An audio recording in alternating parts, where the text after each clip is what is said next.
این آشپزخانه منزل پایین. پیدا میشه یک فامیل، یکی پیدا میشه 3 فامیل. من گپت قبول نمیکنم، در گپت چیزی نمیگم. یعنی عدالت مثلا یعنی میشه ما تو باشیم. آشپزخانه منزل پایین.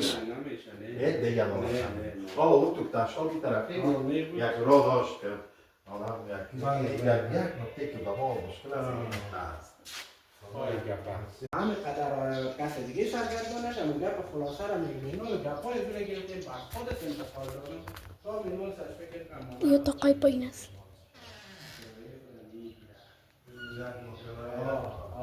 این سر اونا رو مکسونی اینا رو 15 تا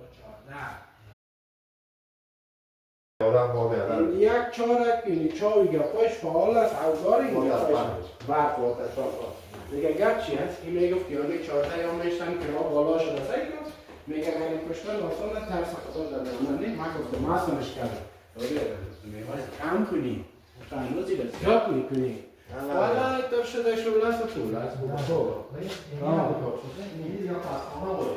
این یک اتاق.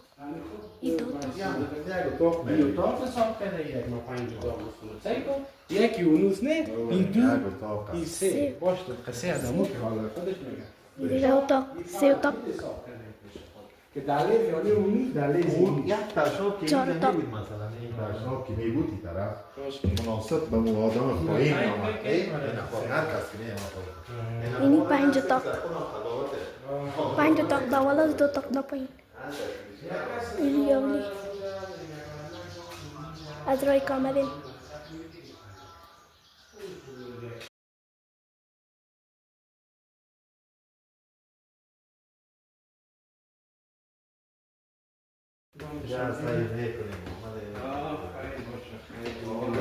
بامبش هست.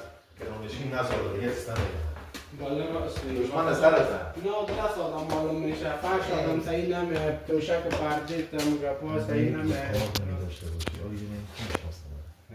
تو سه مورخ سعی میکنن که یکی است بله آدم خیش قوم مدرس آدم تا پیدا میکنه